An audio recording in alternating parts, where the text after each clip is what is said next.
సమాచారాన్ని కోర్టుకు సైతం సమర్పించారు. కోర్టు నుంచి కూడా ఇన్ఫాక్ట్ సైబరాబాద్ పోలీసులకు కూడా సమాచారం అందింది. సో తిరిగి ప్రభుత్వ భూమిని కాపాడాల్సిన బాధ్యత పోలీసులదే అంటూ కూడా ఆ కోర్టు తేల్చేసింది.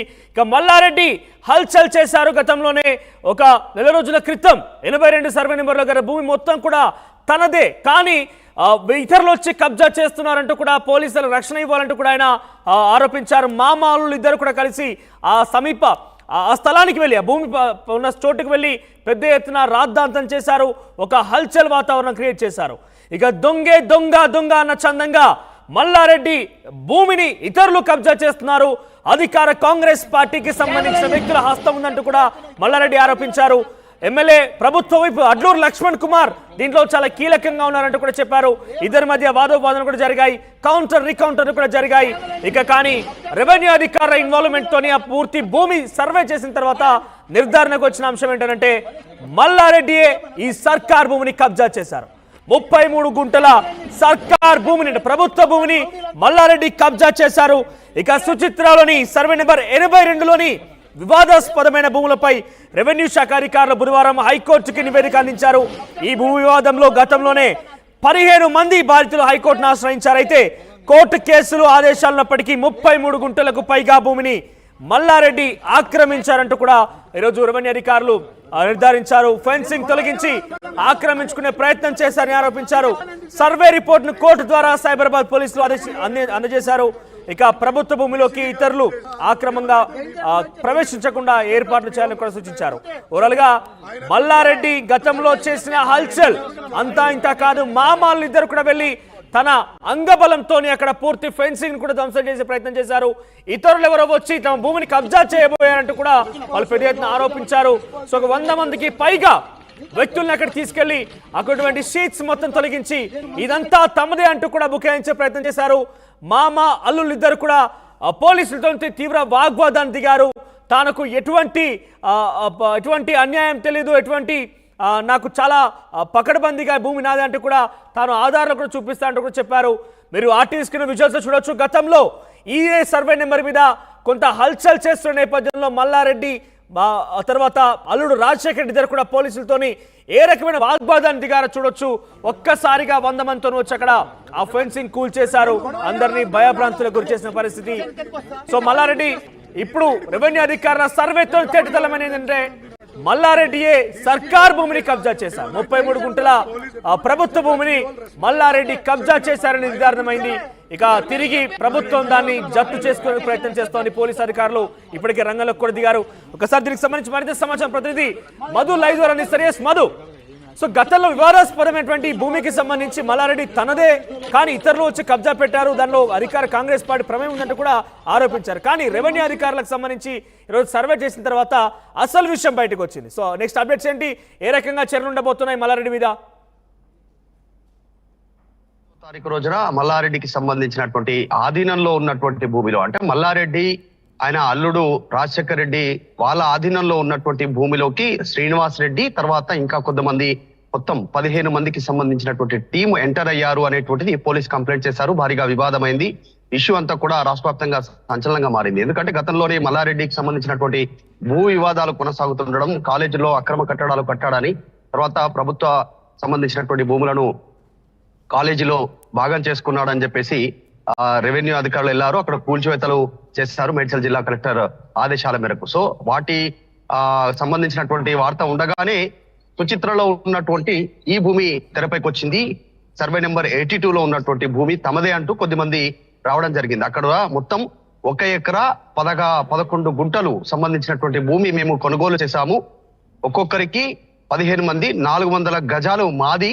సో అది మల్లారెడ్డి స్వాధీనం చేసుకున్నారు. ప్రభుత్వంలో ఉన్నప్పుడు మమ్మల్ని సర్వే చేయించనివ్వలేదు. ఎన్నిసార్లు విజ్ఞప్తి చేసినా కూడా అప్పుడు ఉన్నటువంటి కేటీఆర్ దృష్టికి తీసుకెళ్ళినా కూడా కేటీఆర్ కూడా ఈ సమస్యను పరిష్కరించుకోవాల్సిందిగా మల్లారెడ్డికి సూచన చేసినప్పటికీ కూడా ఈ సమస్యను పరిష్కరించలేకపోయారు. సో వీటన్నిటిపైన వాళ్ళు అనేక సార్లు సర్వే చేయించే ప్రయత్నం చేసినా ఒప్పుకోలేదు మల్లారెడ్డి అప్పుడు అనేటువంటిది వాళ్ళ వెర్షన్. సో వాళ్ళంతా మొత్తానికి వివాదమైన తర్వాత వాళ్ళు మల్లారెడ్డి ఆధీనంలో ఉన్నటువంటి రాజశేఖర రెడ్డి ఆధీనంలో ఉన్నటువంటి భూములకి అర్ధరాత్రి పూట ఎంట్రీ అయ్యారు. సీసీటీవీ ఫుటేజ్ కెమెరాలను కట్ చేశారు. లోపలికి వెళ్లారు. ఫెన్సింగ్ వేసుకున్నారు. లోపల మధ్యలో రేకులతో వాళ్ళ భూమికి సంబంధించినటువంటి ఏదైతే హద్దులు ఉన్నాయో హద్దు దగ్గర మేము ఫెన్సింగ్ వేసుకున్నాం అనేటువంటిది వాళ్ళు వాళ్ళ వెర్షన్ చెప్పే ప్రయత్నం చేశారు పోలీసులకు. సో పోలీస్ స్టేషన్ జరిగింది, మల్లారెడ్డిని పోలీసులు అరెస్ట్ చేశారు, ఇరు వర్గాలను పోలీస్ స్టేషన్ తీసుకుపోయారు. చాలా పెద్ద వివాదమైంది. ఎట్టకేలకు ఇప్పుడు కోర్టు ఇంజెక్షన్ ఆర్డర్ ద్వారా కోర్టు ఇచ్చినటువంటి ఇంజెక్షన్ ఆర్డర్ తోటి సర్వే చేయించారు. ఆ సర్వేలో చాలా స్పష్టంగా 33 గుంటలు అది మల్లారెడ్డి భూమి కాదు అని తేల్చడంతో ప్రస్తుతం అతర ఎక్స్ పార్టీ, ఆయనకు ఎవరైతే మల్లారెడ్డికి ఎక్స్ పార్టీ ఉన్నారో 15 మంది, వాళ్ళంతా సంతోషం వ్యక్తం చేస్తా ఉన్నారు. మేము గతం నుంచి చెప్తా ఉన్నాం, సర్వే చేస్తే మా భూమి మాకు తేలుతుంది అనేటువంటిది వాళ్ళు సంతోషం వ్యక్తం చేస్తా ఉన్నారు. శ్రీనివాస్ రెడ్డి, తర్వాత దీంట్లో కాంగ్రెస్ ఎమ్మెల్యే అడ్లూరి లక్ష్మణ్ కూడా ఉన్నారు. సో వీళ్ళందరూ మొత్తం 15 మంది పార్టీ ఉన్నాం. మేము భూమి కొనుగోలు చేస్తాం ఆ సమయంలోనే. కావాలని ఆ సర్వే చేయించకుండా ఇన్ని రోజులు డిలే చేయించి అధికారాన్ని అడ్డుకు పెట్టుకొని మల్లారెడ్డి మమ్మల్ని మోసం చేశారు. ఎట్టకేలకు ఇప్పుడు సర్వే చేసిన తర్వాత కోర్టు ఇచ్చినటువంటి తీర్పుతో మేము చాలా సంతోషంగా ఉన్నామని చెప్పే ప్రయత్నం చేస్తా ఉన్నారు. తమ వద్ద కూడా అన్ని భూపత్రాలు ఉన్నాయని వాళ్ళు చెప్తా ఉన్నారు.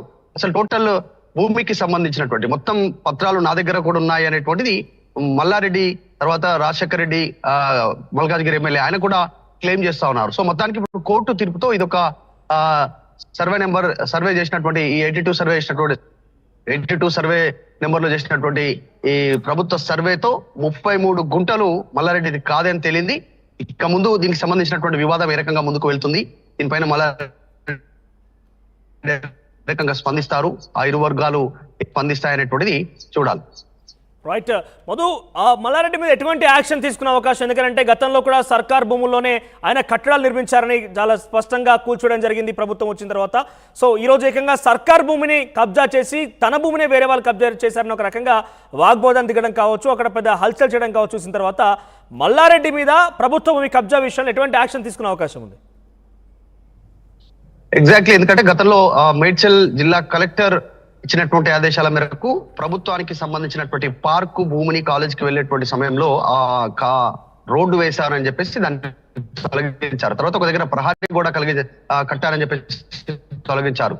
తర్వాత గండిపేట, తర్వాత వేరే ప్రాంతంలో మల్లారెడ్డి కాలేజీకి సంబంధించినటువంటి ప్రాంతంలో FTL చెరువు భూమిని కబ్జా చేశారు అనేటువంటి తెలియ అక్కడ అక్రమ నిర్మాణాలు కట్టారని తెలియడంతో వాటిని కూల్చివేశారు. సో ఆ రకంగానే ఈ రకంగా వచ్చినటువంటి కోర్టు ఆదేశాలను పాటించాల్సినటువంటి అవసరం ఉంటుంది. ఈ భూమిని ఎవరిదో ఆ భూమి అనేటువంటిది ఇప్పుడు 15 మందిలో ఎవరెవరికైతే 33 గుంటల్లో భూమి తేలుతుందో వారి దగ్గర ఉన్నటువంటి పత్రాల ప్రకారం వారికి అప్పజెప్పే అవకాశం ఉంటుంది. కాకపోతే మల్లారెడ్డి పై కోర్టులను కూడా ఆశ్రయించేటువంటి అవకాశం ఉంటుంది. ఎందుకంటే తన దగ్గర కూడా పత్రాలు ఉన్నాయంటున్నారు. ఈ 15 మంది ఏదైతే క్లెయిమ్ చేస్తా ఉన్నారో ఆ భూమి మిలిటరీ ఏరియాలో పోయింది అనేటువంటిది మల్లారెడ్డి క్లెయిమ్ చేస్తా ఉన్నారు. మల్లారెడ్డి గాని మల్లారెడ్డి అల్లుడు గాని ఆ ఎదురుగా ఉన్నటువంటి రోడ్డు అవతల ఉన్నటువంటి డిఫెన్స్ కి సంబంధించినటువంటి వాళ్ళు, సెంట్రల్ డిఫెన్స్ వాళ్ళు స్వాధీనం చేసుకున్నటువంటి భూమిలోకి వాళ్ళ భూమి వెళ్ళింది, వాళ్ళకి నష్టపరిహారం కూడా అందింది. ఆ భూమిని ఆ సర్వే నెంబర్ వేరు, ఇప్పుడు మేము ఉంటున్నటువంటి సర్వే నెంబర్ వేరు, ఆ సర్వే నెంబర్ ని ఇందులో కలిపి చూపిస్తా ఉన్నారు. భూమి అమ్మినటువంటి వ్యక్తి వీళ్ళను కావాలని తప్పుదో పట్టించి నా భూమిపైకి పంపుతున్నట్టు మల్లారెడ్డి క్లెయిమ్ చేసేటువంటి అవకాశం ఉంది. గతంలోనే ఆయన కూడా ఆర్టీవీతో మాట్లాడారు ఇదే అంశం పైన. మల్లారెడ్డి అల్లుడు భూమికి సంబంధించినటువంటి పూర్తి పత్రాలు ఉన్నాయి. ఇప్పుడు గత కొన్ని సంవత్సరాల నుంచి మా అధీనంలో ఉంది భూమి, దీనిపైన మేము కూడా కోర్టుకు వెళ్తాము అనేటువంటిది ఆయన చెప్తా ఉన్నారు. ప్రభుత్వ కక్ష సాధింపు చర్యలు కొనసాగుతున్నాయి అనేటువంటిది ఆయన మల్లారెడ్డి వెర్షన్ అదంతా కూడా. కానీ కోర్టు ఇచ్చినటువంటి తీర్పును మాత్రం ఖచ్చితంగా ప్రభుత్వం అమలు చేయాల్సినటువంటి అవసరం ఉంటుంది. పోలీసులు కూడా ఎంటర్ అయ్యే అవకాశం ఉంటుంది. ఇంజెక్షన్ ఆర్డర్ ఉంది, దాని ప్రకారమే వాళ్ళు 33 గుంటలు వారికి స్వాధీనపరిచే అవకాశం ఉంటుంది. ఒకటే గేట్ ఉంది, ఈ మల్లారెడ్డి భూమి దాటి అటు పోవాల్సినటువంటి అవసరం ఉంటుంది. మరి ఎట్లా దీన్ని సమస్య పరిష్కారం అవుతుంది, ల్యాండ్ ఆర్డర్ ఇష్యూ కాకుండా దీన్ని ఇంప్లిమెంట్ చేసే అవకాశం ఉంటుంది.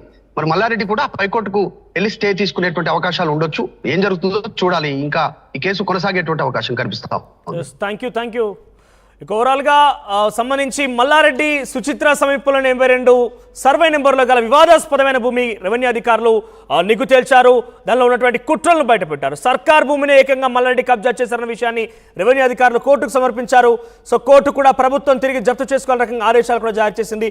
ఒకసారి గతంలో ఇదే సర్వే నెంబర్లో జరిగినటువంటి ఆ ఘటన కావచ్చు, వివాదాస్పదమైన భూమిలో జరిగినటువంటి ఒక హల్చల్ వాతావరణంలో మల్లారెడ్డి పోలీసులతో తీవ్ర వాగ్వాదానికి కూడా దిగారు. ఒకసారి ఆ వాగ్వాదానికి సంబంధించి విజువల్స్ మనం చూద్దాం.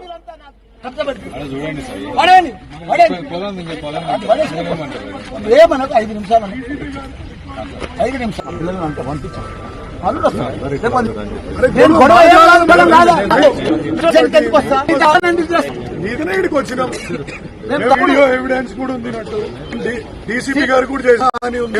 డేంజర్ ఉందని చెప్పినా. పోలీస్ చెప్పి కూడా డీసీపీ గారు మీ వాళ్ళు రెస్పెక్ట్ అయ్యారు అంతే. చెప్పినాం. ఆయన కూడా ధర్మేష్ చెప్పి ఆయన ఎంత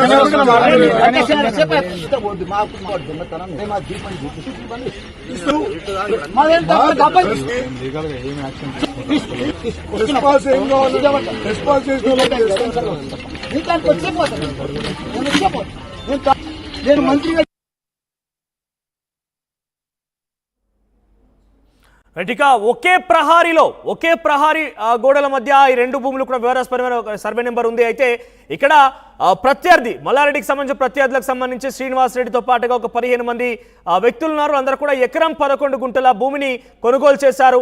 కానీ గతంలో అధికార అండబలంతో మల్లారెడ్డి దాన్ని తన ఆధీనంలోకి తీసుకున్నారు. సో పూర్తిగా తనకు సంబంధించిన ఇప్పుడు బయటపడినటువంటి 29 గుంటలు, సర్కార్ భూమి 33 గుంటలు, దీంతో పాటుగా ఎకరం 11 గుంటలు అన్నీ కూడా ఒకే ప్రహారీలో ఉన్నాయి. సో ఇదంతా కూడా మల్లారెడ్డి ఆధీనం పరుచుకున్నాడు, తన అర్ధ బలంతో ఆయన ఆధీనపరుచుకున్నారనేది శ్రీనివాస్ రెడ్డి పర్సన్కి సంబంధించినటువంటి వాళ్ళ 15 మంది వ్యక్తుల యొక్క వర్షన్. సో అయితే మల్లారెడ్డికి సంబంధించినటువంటి ప్రభుత్వం అంటే కేసీఆర్ ప్రభుత్వం వెళ్ళంగానే మల్లారెడ్డికి సంబంధించి పవర్ కూడా తగ్గిపోయింది. సో కొంత న్యాయం జరుగుతున్న ఆలోచనతో అందరూ కూడా ఆ భూమిని తిరిగి వాళ్ళు స్వాధీనం చేసుకుని తమ భూమిలోకి తాము వచ్చిన నేపథ్యంలోనే పెద్ద ఎత్తున వాగ్వాదం జరిగిందనేది తెలుస్తోంది. ఇందుకు సంబంధించి కోర్టు కూడా ఇన్వాల్వ్ అయింది. కోర్టు కూడా ఇంజక్షన్ ఆర్డర్ జారీ చేసి రెవెన్యూ అధికారులతో సర్వే చేయించింది. సర్వేలో అసలు విషయం బయటపడింది. సో మల్లారెడ్డి కేవలం ఉన్నది 29 గుంటలు మాత్రమే. 33 గుంటలు సర్కార్ భూమిని మల్లారెడ్డి కబ్జా చేశారు. తిరిగి ఎకరం 11 గుంటలు ఏదైతే ఈ ప్రత్యర్థులకు సంబంధించి శ్రీనివాస్ రెడ్డి అండ్ టీం 15 మంది ఉన్నారో వాళ్ళకి ఇవ్వాల్సిందిగా కొంత వాళ్ళు ఆశాభావం వ్యక్తం చేస్తున్నారు. కొంత సంతోషకరంగా